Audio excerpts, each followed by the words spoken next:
आप सभी को दोपहर का नमस्कार। आज के इस वीडियो में समझेंगे कि सोशियोलॉजी क्या होता है और उसके क्या क्या कार्य हैं तथा वर्तमान समय में इसकी क्या प्रासंगिकता मतलब रेलेवेंस क्या है। तो सबसे पहले समाजशास्त्र को देखते हैं। समाजशास्त्र क्या होता है? समाजशास्त्र दो शब्दों से मिलकर बना है। लैटिन शब्द सोशियस जिसका अर्थ होता है समाज या साथी, और ग्रीक शब्द लोगस जिसका अर्थ होता है अध्ययन या विज्ञान। इस प्रकार समाजशास्त्र का शाब्दिक अर्थ है समाज का विज्ञान। ठीक, तो ये लैटिन वर्ड और ग्रीक वर्ड क्या होते हैं, तो इनमें क्या फ़र्क है देखते हैं ना। पहले ग्रीक वर्ड और लैटिन वर्ड। ये ग्रीक वर्ड बहुत ज़्यादा ओल्ड है और इसके साहित्य क्या है, बहुत ही विशाल है।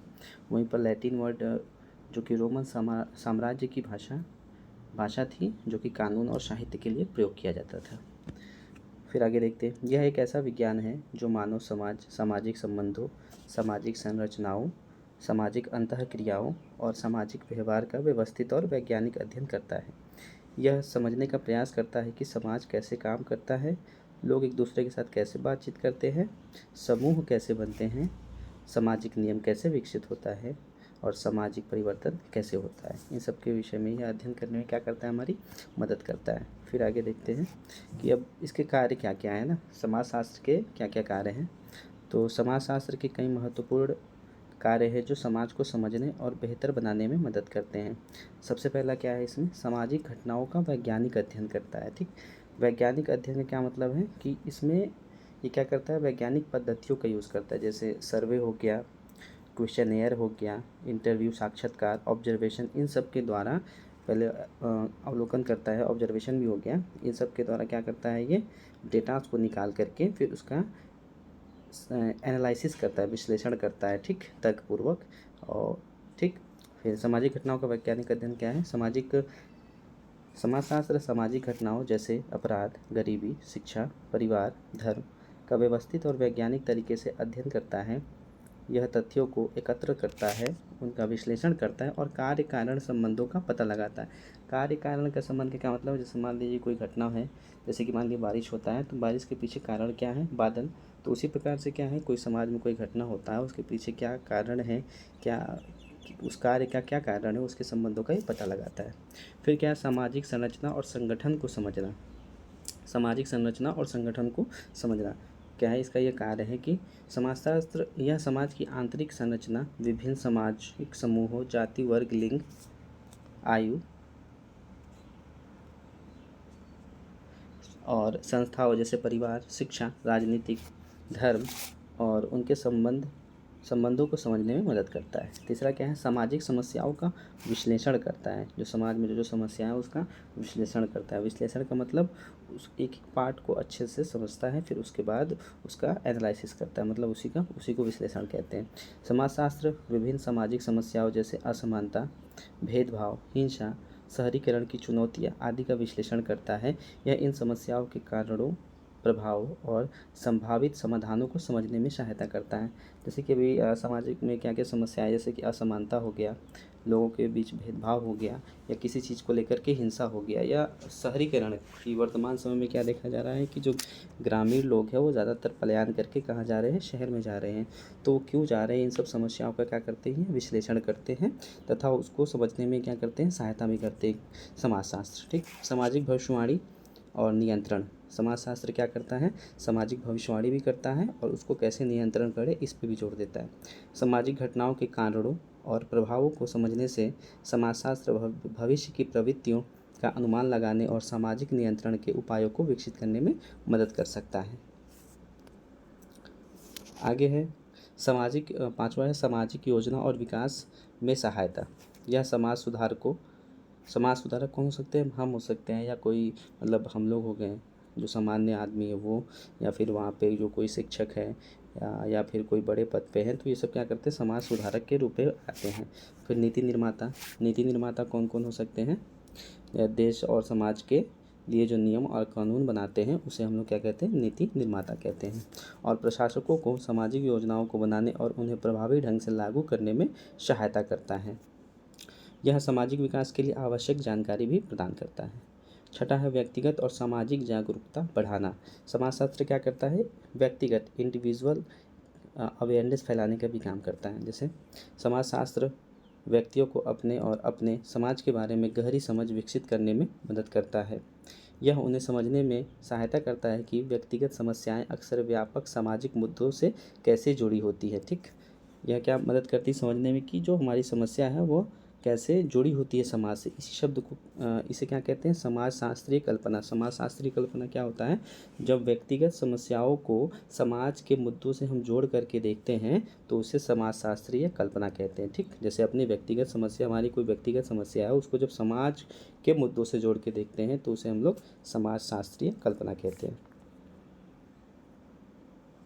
अब समाजशास्त्र क्या करता है कि मानव व्यवहार को समझने में भी मदद करता है। जैसे यह व्यक्तियों के सामाजिक व्यवहार, उनके मूल्यों, आदर्शों और सामाजिक भूमिकाओं को समझने में मदद करता है।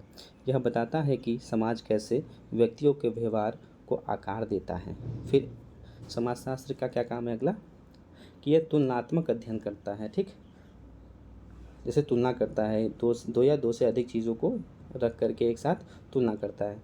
जैसे इसमें समाजशास्त्र विभिन्न समाजों और संस्कृतियों का तुलनात्मक अध्ययन करके सामाजिक विकास के सामान्य नियमों और पैटर्न को समझने में मदद करता है। फिर अब देखते हैं कि समाजशास्त्र की समाज के लिए प्रासंगिकता, क्या इसकी प्रासंगिकता है, मतलब यह कितना अभी ज़रूरी है, वर्तमान समय में कितना उपयोगी है सोसाइटी के लिए समाजशास्त्र, वो देखते हैं। समाजशास्त्र की समाज के लिए अत्यधिक प्रासंगिकता है क्योंकि यह समाज को समझने और उसके सामने आने वाली चुनौतियों का सामना करने के लिए महत्वपूर्ण अंतर्दृष्टि प्रदान करता है। जैसे क्या क्यों रेलिवेंस है वर्तमान समय में, देखते हैं। सामाजिक समस्याओं का अध्ययन, पहला क्या है, सामाजिक समस्याओं का अध्ययन करने में यह क्या करता है, हमें मदद करता है। जैसे समाजशास्त्र सामाजिक समस्याओं के मूल कारणों को उजागर करता है कि क्या मूल कारण हैं इस समाज में, जो भी समस्याएं उत्पन्न हो रही है उसके क्या मूल कारण हैं जिससे उनके प्रभावी समाधान खोजे जा सकते हैं। उदाहरण के लिए हम समझ सकते हैं, यदि गरीबी का अध्ययन किया जाए तो समाजशास्त्र आर्थिक, सामाजिक और राजनीतिक कारणों को उजागर कर सकता है जो इसे बढ़ाते हैं, जिससे लक्षित नीतियाँ बन सकती है। ठीक, फिर आता है कि सामाजिक जागरूकता और आलोचनात्मक चिंतन।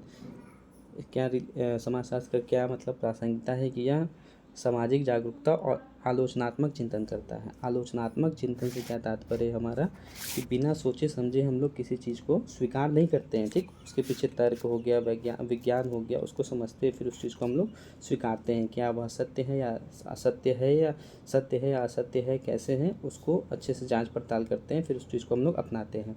तो यह व्यक्तियों को समाज में व्याप्त पूर्वग्रहों, रूढ़ियों और असमानताओं को पहचानने में मदद करता है। जैसे क्या हो गया, पूर्वग्रह किसे कहते हैं, जिसे हम लोग इंग्लिश में प्रीजुडिस कहते हैं। जैसे पूर्वग्रह क्या हो गया, जाति, धर्म, लिंग के आधार पर जब भेदभाव होता है तो उसे पूर्वाग्रह कहते हैं। ठीक, फिर उसके बाद रूढ़ियाँ क्या होंगी, जिसे इंग्लिश में स्टीरियोटाइप कहते हैं। जैसे लड़कियों को लड़कों से कमज़ोर समझना, है ना, कि लड़कियाँ जैसे गुड़ियों से ही खेल सकती हैं, है ना, या और चीज़ से नहीं खेल सकती हैं, जैसे कि लड़के बंदूक से खेलते, लड़कियाँ गुड़ियों से खेलेंगे, तो क्या है, रूढ़िवादिता है। वर्तमान समय में तो इतना रूढ़िवादिता के खिलाफ तो बहुत अभियान चलाए जा रहे हैं, अभी लोग बहुत जागरूक हैं। यह उन्हें अपने सामाजिक परिवेश और आलोचनात्मक विश्लेषण करने और सामाजिक परिवर्तन में भाग लेने के लिए प्रेरित करता है। ठीक, फिर तीसरा, नीति निर्माण में सहायक। सरकारें और गैर सरकारी संगठन, NGO मतलब नॉन गवर्नमेंट ऑर्गेनाइजेशन, समाजशास्त्रियों द्वारा किए गए शोध का उपयोग सामाजिक नीतियों और कार्यक्रम को डिज़ाइन करने और लागू करने के लिए करते हैं। जैसे क्या होता है, जो समाजशास्त्री हैं, जो उनके द्वारा शोध किया जाता है, रिसर्च किया जाता है, तो उनको क्या करते हैं, जो गवर्नमेंट हो गया या नॉन गवर्नमेंट ऑर्गेनाइजेशंस हो गया, वो उसको अप्लाई करते हैं समाज में मतलब कैसे अप्लाई करें, इस पर क्या करते हैं, नीति निर्माण करते हैं। चाहे वह शिक्षा नीति हो, स्वास्थ्य सेवा हो या शहरी विकास, समाजशास्त्रीय समझ महत्वपूर्ण है। फिर चौथा क्या है, सामाजिक एकता और विविधता का सम्मान। सामाजिक एकता और विविधता का सम्मान। समाजशास्त्र विभिन्न संस्कृतियों, समूहों और जीवन शैलियों का अध्ययन करके लोगों को एक दूसरे को बेहतर ढंग से समझने और विविधता का सम्मान करने में मदद करता है। यह सामाजिक सहिष्णुता और एकता को बढ़ावा देता है। पाँचवा है, सामाजिक परिवर्तन को समझना और प्रबंधित करना। ठीक, क्या इसका रिलीवेंस है वो हम लोग समझ रहे हैं। फिर है समाज हमेशा बदलता रहता है। ठीक, समाज क्या हमेशा बदलता रहता है, पहले क्या सिचुएशन थी, अब क्या सिचुएशन है, इसमें बहुत ही ज़्यादा चेंजिंग आ गया है। समाजशास्त्र इन परिवर्तनों को प्रकृति, गति और दिशा को समझने में मदद करता है। यह हमें सामाजिक परिवर्तन के सकारात्मक और नकारात्मक प्रभावों को पहचानने और उन्हें प्रभावी ढंग से प्रबंधित करने के लिए तैयार करता है। तो समाजशास्त्र क्या करता है, जो भी हमारे लिए क्या सकारात्मक है, क्या नकारात्मक, क्या प्रभाव पड़ेंगे, अगर कुछ समाज में घटित हो रहा है तो उस पर क्या करता है, यह अध्ययन करने में हमको मदद करता है। मानव संबंधों की बेहतर समझ, इसके द्वारा हम क्या करते हैं, मानव के जो संबंध है उसको हम लोग बेहतर कर सकते हैं इसके द्वारा, चाहे वह परिवार के भीतर हो, कार्यस्थल पर हो या बड़े समुदाय में। समाजशास्त्र मानवीय संबंधों के जटिल जाल को समझने में मदद करता है। यह व्यक्तिगत और सामूहिक व्यवहार के पैटर्न को उजागर करता है। फिर व्यक्तिगत विकास। ठीक, समाजशास्त्र का अध्ययन व्यक्तियों को यह समझने में मदद करता है कि उनकी अपनी पहचान और अनुभव किस प्रकार समाज के द्वारा आकार दिए गए हैं। यह आत्म जागरूकता और व्यक्तिगत विकास को भी बढ़ावा देता है। ठीक, थैंक यू।